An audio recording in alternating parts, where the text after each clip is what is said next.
Welcome to the Gospel Road. It's kind of like the icy tundra. Well, it is this morning, and we're supposed to get rain throughout the day here in central Iowa, and then snow tonight. So it's going to be interesting. It'll be a very interesting day. Already talking to a friend this morning, and they're talking about work. I'm like, yeah, I got a few places I got to go today. So it's like 5 miles here, 5 miles there, 5 miles there, 5 miles there. They're like, holy cow, you're nuts. Yes, I've already started my day. But you always got to be careful. So if you're catching this at some point, and depending on what the weather is where you are, just be careful. Be smart about it. Use wisdom. It's always the good word. Be wise on what you're going to be doing. Proverbs 13, that is what we will look at this morning. It says, a wise son hears his father's instruction, but a scoffer does not listen to rebuke. From the fruit of his mouth a man eats what is good, but the desire of the treacherous is for violence.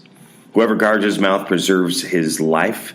He who opens wide his lips comes to ruin. The soul of the sluggard craves and gets nothing, while the soul of the diligent is richly supplied. The righteous hates falsehood, but the wicked brings shame and disgrace. Righteousness guards him whose way is blameless, but sin overthrows the wicked. One pretends to be rich, yet has nothing. Another pretends to be poor, yet has great wealth. The ransom of a man's life is his wealth, but a poor man hears no threat. The light of the righteous rejoices, but the lamp of the wicked will be put out. By insolence comes nothing but strife, but with those who take advice is wisdom. Wealth gained hastily will dwindle, but whoever gathers little by little will increase it. Hope deferred makes the heart sick, but a desire fulfilled is a tree of life. Whoever despises the word brings destruction on himself, but he who reveres the commandment will be rewarded. The teaching of the wise is a fountain of life. The one may turn away from the snares of death. Good sense wins favor, but the way of the treacherous is their ruin. Every prudent man acts with knowledge, but a fool flaunts his folly. A wicked man falls into trouble, but a faithful envoy brings healing. Poverty and disgrace come to him who ignore instruction, but whoever heeds reproof is honored. A desire fulfilled is sweet to the soul, but to turn away from evil is an abomination to fools. Whoever walks with the wise becomes wise, but the comparison of fools will suffer harm. The companion of fools will suffer harm. Disaster pursues sinners, but the righteous are rewarded with good. A good man leaves an inheritance to his children's children, but the sinner's wealth is laid up for the righteous. The fallow ground of the poor would yield much food, but it is swept away through injustice. Whoever spares the rod hates his son, but he who loves him is diligent to discipline him. The righteous has enough to satisfy his appetite, but the belly of the wicked suffers want. Proverbs. Again, like I said, you can go through each one of these, and there's some piece that you can pull out of that to really build ourselves up mentally, spiritually, physically, personally, professionally, as you're making your way through life and trying to succeed and trying to be better and trying to help others be better. One thing I always remember hearing is, live like you got it. And I get that here. One pretends to be rich yet has nothing. Fake it until you make it. You hear that a lot, don't you? I bought into that at one point. I did. I tried it. Yeah, it didn't work for me. I mean, the thing is, we are individuals. And I think a lot of times people or things are said that they're trying to put you into a mold. And they want you to be fantastic little soldiers, be the minions that they want you to be, do exactly what is told. And that's their way of encouraging and building you up to make you a better person. But again, we're individuals. and through the conversations we have on these that I do daily or once a week, whenever I'm able to get the podcast done, even the Bible talks about being individuals.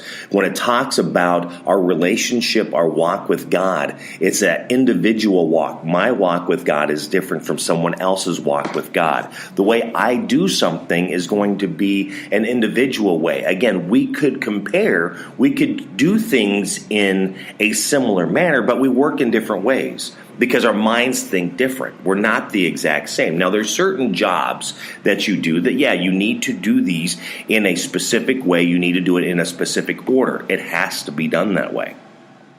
But again, depending on what that job is, depending on how you do things, you still have to be cautious when you're helping someone. I was reading, as I share with you, the books that I read, and it talks about how a good manager is able to deal with each of their team individually and having a one-on-one conversation with them to go, I understand this is how you do something. Let's have that conversation on how you do it.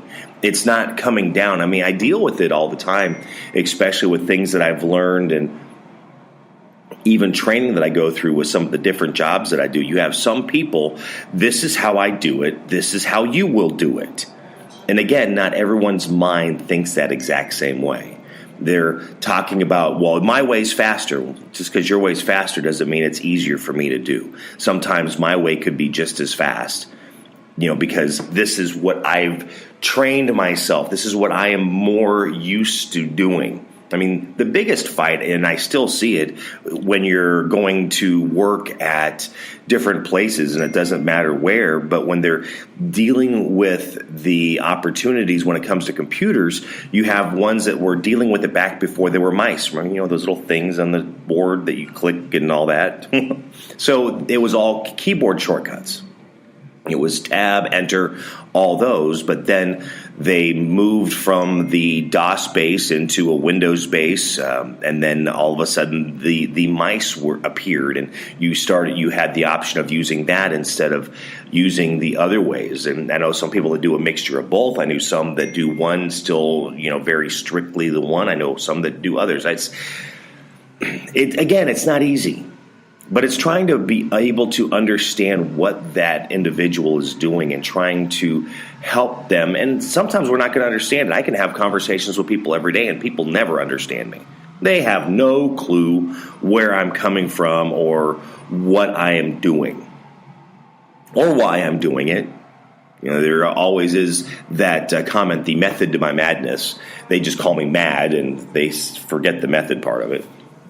But again, it's trying to think things through. It's trying to, meet someone on that common ground, trying to figure out where it is that you come together to have those conversations, to be able to help each other grow, to be able to help each other be better at what it is that they're doing. It doesn't matter, again, physically, mentally, spiritually, personally, professionally. I mean, all the different ways of life. The goal for me is to be better. The goal for me is to help others also be better, help them to, be the best that they can be. I want to be the best that I can be with what it is that I do.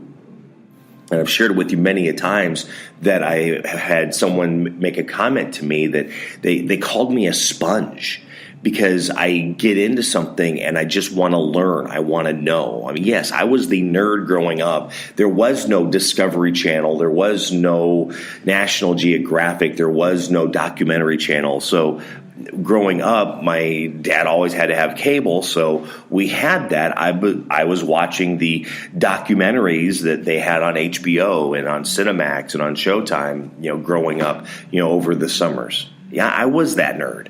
Whatever it was that there was history, no History Channel, whatever there was that had information that I could glean off of to learn how things were, where we're coming from, I eat that up. Even to today, I'm kind of going through a phase right now that I'm looking for a little more mindless dribble. I'm trying to actually relax when I go home. Not easy for me. That creates lots of problems for me at home.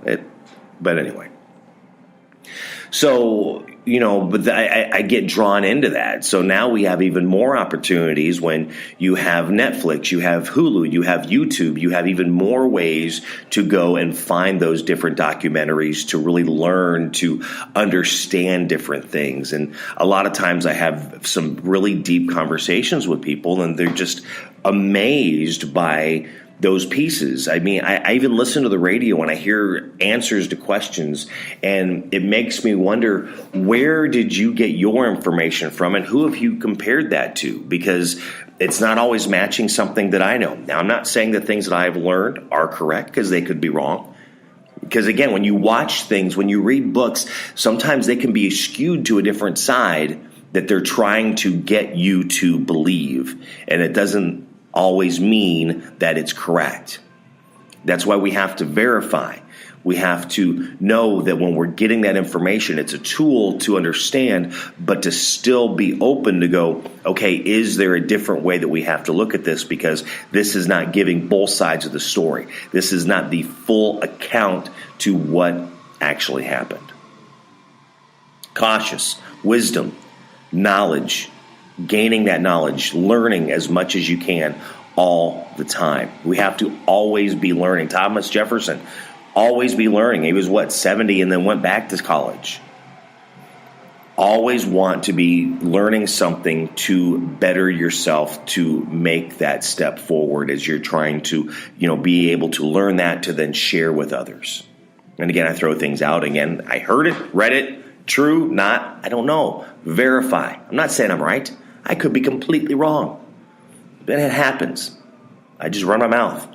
That's why I always say, when I share these, Proverbs 13, go back and read that for yourself. Where does it apply to you in your life? As you're trying to grow, as you're trying to be better, as you're trying to succeed in your different ways, what does it do? How does it lead you? What does it speak to you as you're making those steps? Because it's not me, it's you. You're an individual. I'm an individual. Again, we can have those conversations together. We can find that common ground. We can encourage and build each other and help each other and pick each other up when we fall. But I cannot be you and you cannot be me, because it's just not the way it is. Be similar, but not exact. The Bible says be Christ-like. I can't be Christ, but I can be Christ-like. I can love like Christ. I can have unconditional love like Christ. I can encourage like Christ. I can help others like Christ. Christ-like. Jimmy-like. Jacob-like. Not actual. That can't happen. It's just no way. There's a science thing behind that. DNA. Individual ears, individual thumbprints, fingerprints. Individual. We are who we are, but how are we doing to be the best that we can be, to really encourage, inspire, and help others to be the best that they can be. Not tearing them down, not beating them down, but lifting them up, picking them up. When they trip, help them. Put your hand out and go, what do you need? How can I help you? Proverbs 13. Thank you for listening to The Gospel Road. Have a great day. God bless. Stay on 2 feet. Wear those tracks if it's icy where you are. Be careful, okay? Thanks for listening.